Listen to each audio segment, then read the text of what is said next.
Get back, get back. Dave's voice tore through the humid air of the Everglades tourboat, raw with panic and disbelief. The water around him churned red as massive jaws clamped down on his leg, with the force of a hydraulic press for a heartbeat. The 20 tourists on the airboat sat frozen, their cameras still recording what they thought was part of the show. Then the screaming began. Cut the engine. Cut the engine. Captain Morrison's weathered hands fumbled for the emergency. Shut off as the tour guide, who had been joking about gentle giants just minutes before, was being dragged into the dark water by 20 OLB of prehistoric fury. The massive saltwater crocodile, known locally as Big Rex, had Dave in a death grip, and this time there would be no escape. Children covered their eyes. Parents scrambled to shield their phones. The jovial afternoon swamp tour had just become a nightmare that would haunt everyone aboard for the rest of their lives. Dave Carlson surfaced once, gasping blood streaming down his face, his eyes wide with the terrible understanding of what was happening to him. "Please," he whispered, barely audible over the chaos. "Please help me." Then Big Rex pulled him under again. The water went still,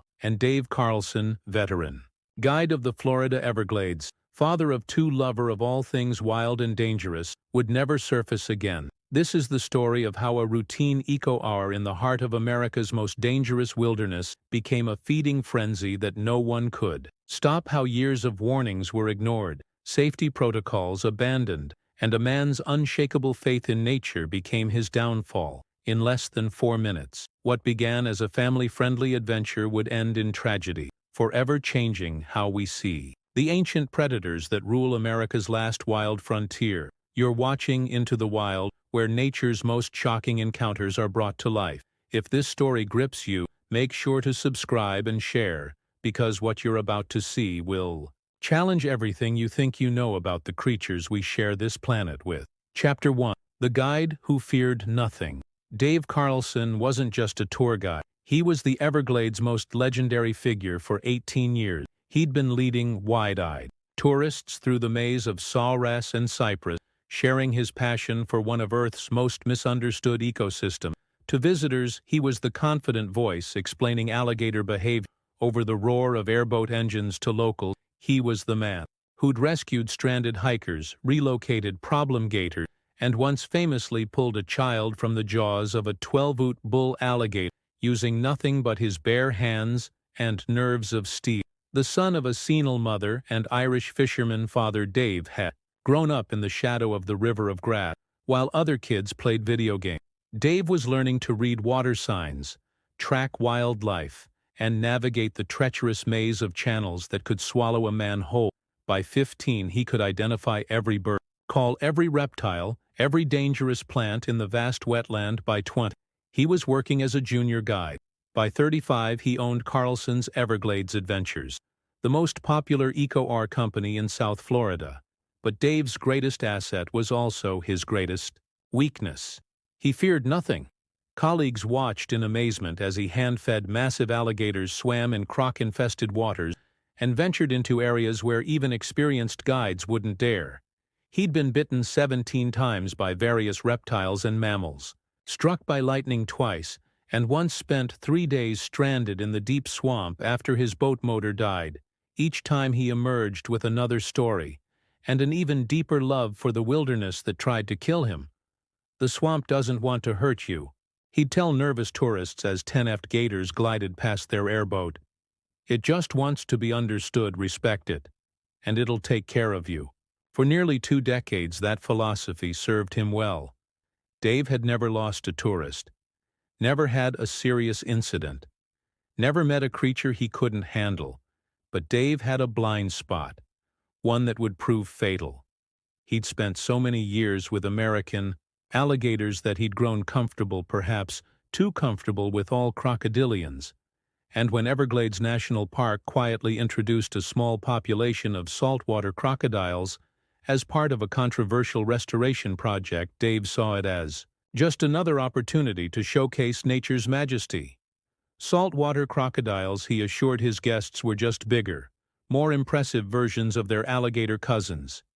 He was catastrophically wrong. Big Rex had arrived from Australia 18 months earlier, part of a hush-hush scientific program designed to study whether saltwater crocodiles could help control the Everglades invasive species problem at nearly 20 ft long, and weighing over 20 lb. Rex was one of the largest crocodiles ever relocated to North America. Unlike the relatively docile American alligators Dave knew so well, saltwater crocodiles are apex predators programmed by millions of years of evolution to see anything in their territory as potential prey.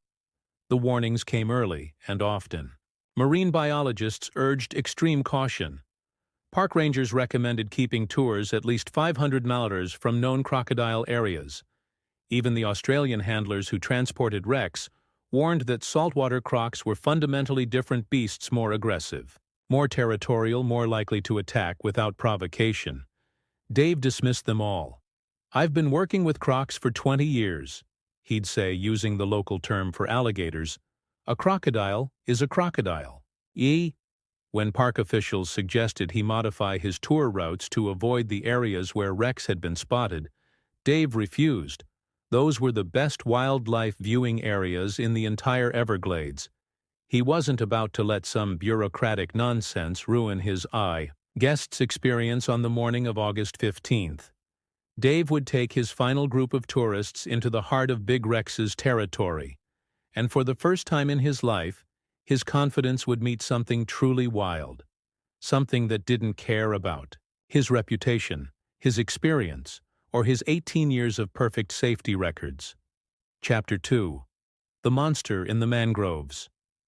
Big Rex was no ordinary predator born in the crocodile-infested waters of Australia's Northern Territory. He'd spent 15 years establishing himself as the undisputed king of his river system, at nearly 20 ft long with jaws that could snap a water buffalo's spine. Rex had never known defeat, never known fear, and never learned to tolerate anything. Sharing his domain, the decision to relocate Rex to the Everglades was born from desperation. Florida's ecosystem was collapsing under the weight of invasive species. Burmese pythons, lionfish, and wild boars were decimating native wildlife populations. Traditional control methods had failed, spectacularly in a controversial move that was kept largely secret from the public. The National Park Service partnered with Australian wildlife authorities to introduce a small population of saltwater crocodiles, hoping their legendary appetites would help restore natural balance. Rex was selected precisely because of his size and aggression. Australian handlers described him as the most territorial male we've ever worked with, a crocodile that had killed 3 other large males to establish his dominance. During his capture, it took 8 men with specialized equipment nearly 6 hours to subdue him. Even sedated Rex managed to destroy 2 transport cages and severely injure a handler's arm. The relocation to Florida should have been straightforward. Rex was supposed to be released in a remote section of the park, far from tourist areas, with extensive monitoring and warning systems in place. But budget cuts meant fewer rangers, less monitoring, and relaxed safety protocols. Within weeks of his release, Rex had established a territory that overlapped directly with popular tour routes. The first signs of trouble came quickly. Local wildlife began disappearing at an alarming rate. Park rangers found the remains of a 12-foot alligator that had been torn in half. A family of manatees vanished overnight. Most disturbing of all, Rex began exhibiting behavior that even experienced crocodile experts found unsettling. He was actively hunting the tour boats. Unlike American alligators, which typically avoid human activity, saltwater crocodiles are opportunistic predators with no natural fear of humans. Rex quickly learned the tour boat schedules, positioning himself along popular routes, watching waiting learning rangers reported, seeing him following boats for miles, always staying just out of sight. Studying the patterns, the vulnerabilities, tour operators received informal warnings, but nothing official. The Park Service was terrified of public backlash.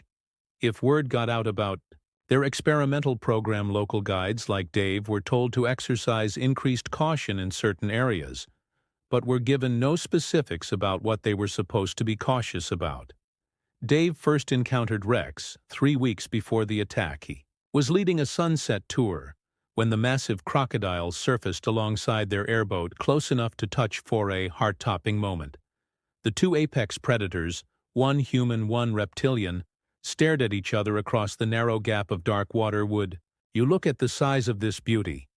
Dave told his terrified guests, reaching for his camera. "This is what we call a really big boy." What Dave interpreted as curiosity was actually Rex, conducting reconnaissance, memorizing the boat's size, speed, and the positioning of potential prey. The crocodile's brain, honed by 200 million years of evolution, was calculating attack vectors and escape routes. Rex followed them for over a mile that evening, sometimes visible on the surface, sometimes lurking just beneath. When Dave finally gunned the engine to create distance, Rex didn't retreat. He accelerated, keeping pace with the boat for nearly a quarter mile before disappearing into the maze of mangrove channels that night. Dave called his wife, Sarah, more excited than concerned. "Honey, I saw the most incredible crocodile today. Must have been 18, maybe 20 ft long. Absolutely magnificent." When Sarah asked if he was worried, Dave laughed. "Worried? This is the opportunity of a lifetime. Do you know how rare it is to see a crocodile that size? The tourists are going to love this." 3 days later, Rex killed and ate a 6-foot alligator less than 50 yards from where tour boats regularly stopped to let passengers photograph. Wildlife park rangers found drag marks and blood, but the incident was classified as natural predation and never reported to tour operators. 2 weeks after that, a fisherman reported seeing the biggest crocodile I've ever seen attacking his boat, actually ramming it hard enough to crack the hull. The fisherman barely escaped, but his report was filed and forgotten in the bureaucratic maze of park administration. Dave never heard about either incident. If he had, he might have understood that Rex wasn't just another crocodile to be admired from a safe distance. Rex was a man-eater, a perfect killing machine that had already marked Dave's tour boats as targets and was simply waiting for the right moment to strike. On August 15th, that moment would finally arrive. Chapter 3. The day everything went wrong. August 15th dawned clear and humid in the Everglades, with the kind of oppressive heat that made the air shimmer like water. Dave arrived at the marina before sunrise, the way he always did, checking equipment, reviewing weather conditions, and preparing for what he hoped would be another perfect day on the water.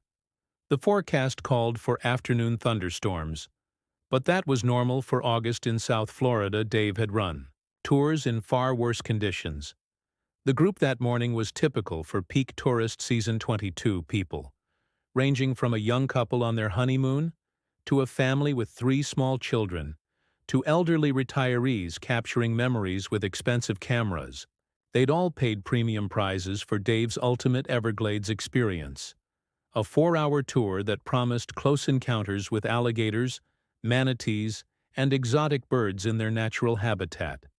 Dave delivered his standard safety briefing with practiced ease, explaining how to stay seated, where to keep hands and feet, and what to do if they encountered aggressive wildlife.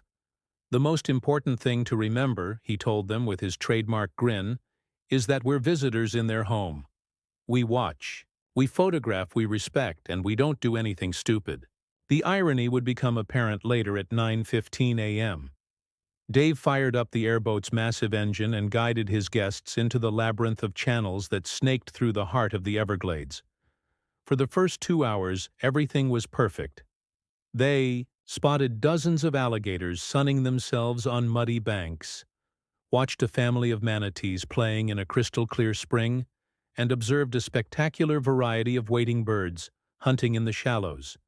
Dave was in his element, sharing stories about the ecosystem, explaining animal behaviors, and positioning the boat for optimal photography opportunities.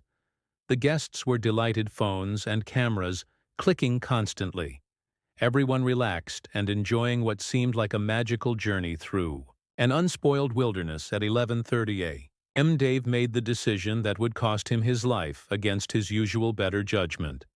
He decided to take the group to the Honey Hole, a secluded lagoon deep in the park where wildlife congregated in extraordinary numbers. It was his secret weapon. The spot he saved for special occasions when he really wanted to impress his guests. What Dave didn't know was that the honey hole had become Big Rex's primary hunting ground. The lagoon appeared deserted when they first arrived. Dave cut the engine, letting the boat drift silently through water so clear they could see fish swimming 20 feet below the surface. "This is why I do this job," Dave whispered to his guests. "Places like this untouched by civilization, where nature still rules," Big Rex had been watching them for over an hour, tracking their progress through his territory, with the patience of a predator that had never known hunger.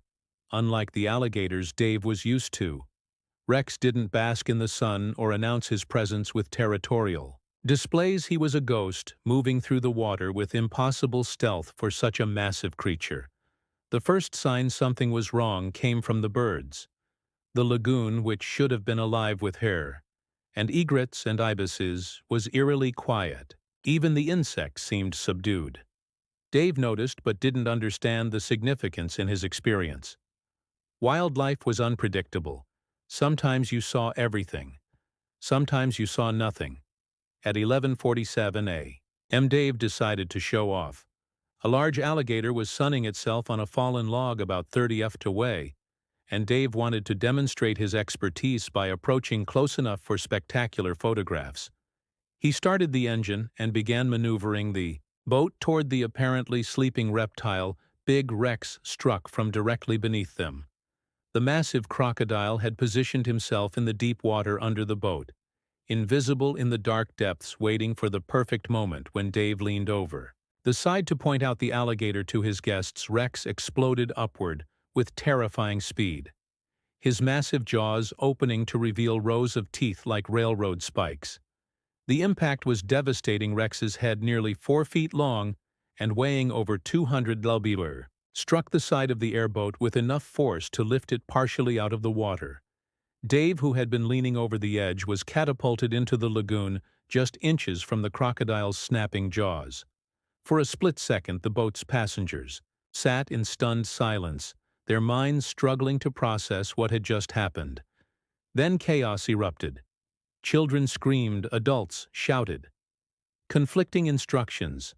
Cameras fell into the water as people scrambled away from the edges.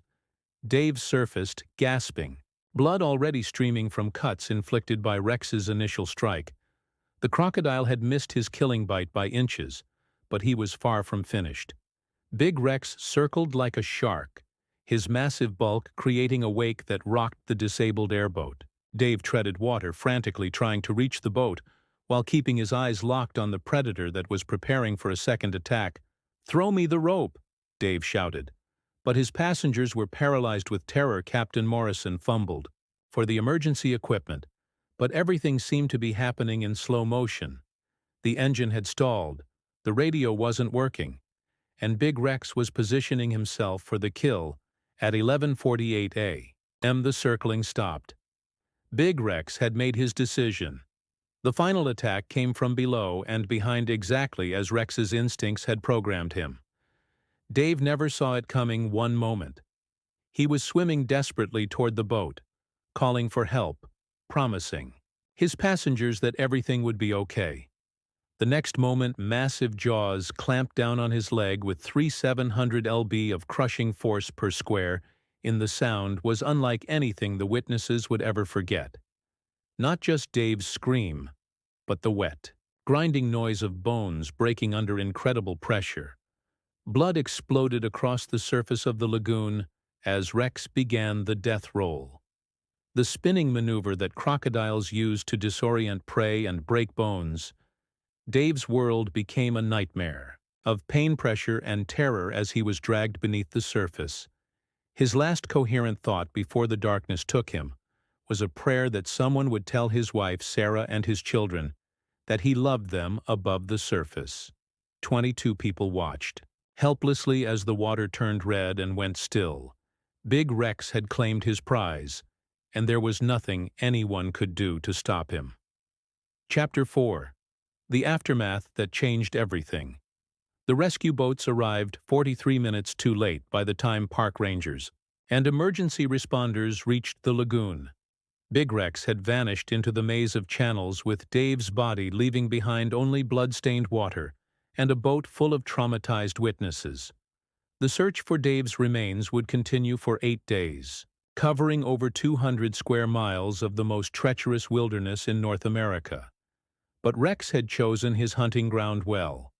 The crocodile's lair was deep in the heart of the Everglades, accessible only to a predator that could navigate channels, too narrow for boats and too dangerous for divers. Captain Morrison's frantic radio calls had triggered the largest search and rescue operation in Everglades history. Coast Guard helicopters swept the area, while airboats carrying armed rangers combed every channel, every island, every possible hiding spot. Underwater cameras revealed a landscape of fallen trees, hidden caves and murky depths where a 20-foot crocodile could remain invisible indefinitely. On day 3 of the search they found evidence of Rex's feeding site, scattered pieces of equipment from Dave's vest, torn fabric and bones that forensic experts would later confirm belonged to the missing guide. The discovery location, a hidden grotto surrounded by impenetrable mangrove roots, told the horrifying story of what had happened. Rex had dragged Dave to his private lard, a underwater cave, where crocodiles traditionally store their kills until the meat becomes soft enough to consume. Dave Carlson was officially declared dead on August 23rd. 8 days after his disappearance, the autopsy conducted on the minimal remains recovered from Rex's lair revealed massive trauma consistent with crocodile predation, crushed bones, deep puncture wounds, and evidence of the death roll that had ended Dave's life in those final terrible moments beneath the lagoon's surface. But Dave's death was only the beginning of a much larger catastrophe that would rock the scientific community, trigger congressional investigations, and ultimately lead to the largest wildlife management controversy in modern American history. Within hours of the attack, leaked documents revealed the truth about the saltwater crocodile introduction. Program internal emails showed that park officials had known about Rex's aggressive behavior for months, but had failed to warn tour operators or modify safety protocols. Worse, they discovered that Rex wasn't alone. 6 other saltwater crocodiles had been quietly released into the Everglades, all of them large territorial males, selected specifically for their hunting prowess. The public's reaction was explosive. Environmental groups that had initially supported the introduction program now called for immediate removal of all saltwater crocodiles. Tourism operators filed lawsuits, claiming they'd been deliberately kept in the dark about dangerous predators in their operating areas. Florida's congressional delegation demanded hearings, investigations, and criminal charges against the officials responsible for what Senator Maria Rodriguez called the most reckless wildlife management decision in American history. Dave's widow Sarah became the face of the growing movement for reform. In a devastating testimony before Congress, she revealed that Dave had tried to report unusual crocodile behavior to park officials 3 times in the weeks before his death, only to be told that his concerns were unsubstantiated and probably based on misidentification of large alligators. "My husband died because bureaucrats decided that their experimental program was more important than human lives," Sarah told the packed hearing room, her voice steady. Despite the tears streaming down her face, Dave spent 18 years keeping people safe in that swamp. He knew the difference between an alligator and a crocodile when he tried to warn them that something dangerous was out there. They should have listened. The investigation that followed uncovered a pattern of negligence, cover-ups, and institutional arrogance that shocked even seasoned Washington observers. Documents revealed that Australian authorities had warned their American counterparts that the crocodiles being transferred were extremely dangerous specimens, unsuitable for areas with human activity. Those warnings had been ignored or buried in bureaucratic processes. Even more damning was the discovery that park officials had deliberately concealed the crocodile program from local law enforcement, tour operators, and even many park rangers. The excuse given was operational security, but investigators concluded that officials were actually trying to avoid the public backlash they knew would follow if the program became public knowledge. 3 months after Dave's death, Big Rex was finally captured during a nighttime operation involving 24 specialists and enough tranquilizer. Toe drop an elephant. The massive crocodile had grown even larger during his time in the Everglades, now measuring just over 21 ft and weighing an estimated 2,400 lb. His stomach contents, analyzed by forensic experts, confirmed that Dave hadn't been. His only victim, Rex, had killed and consumed at least 4 large alligators, several manatees, and what appeared to be a missing person from 6 months earlier, whose disappearance had been attributed to drowning. The capture footage, broadcast live on news channels across the country, showed a creature that seemed almost supernatural in its size and power. Even heavily sedated, Rex fought the capture team with such ferocity that several experts later admitted they'd never seen anything like it. One Australian crocodile specialist brought in specifically for the operation called Rex, the most aggressive saltwater crocodile I've encountered in 30 years of handling these animals. Rex was returned to Australia along with the 5 other saltwater crocodiles that searchers managed to locate. One had apparently died of unknown causes, raising the terrifying possibility that an enormous predator was still lurking somewhere in the vast Everglades ecosystem. The political and legal aftermath continued for years. 3 Park Service officials were fired and faced criminal charges for their role in concealing the program's dangers. Congressional hearings led to new regulations requiring public disclosure of any wildlife introduction programs and mandatory safety assessments for all areas. With public access, the families of victims received substantial settlements, though Sarah Carlson repeatedly stated that no amount of money could bring back her husband Dave's death. Also sparked a broader conversation about humanity's relationship with apex predators.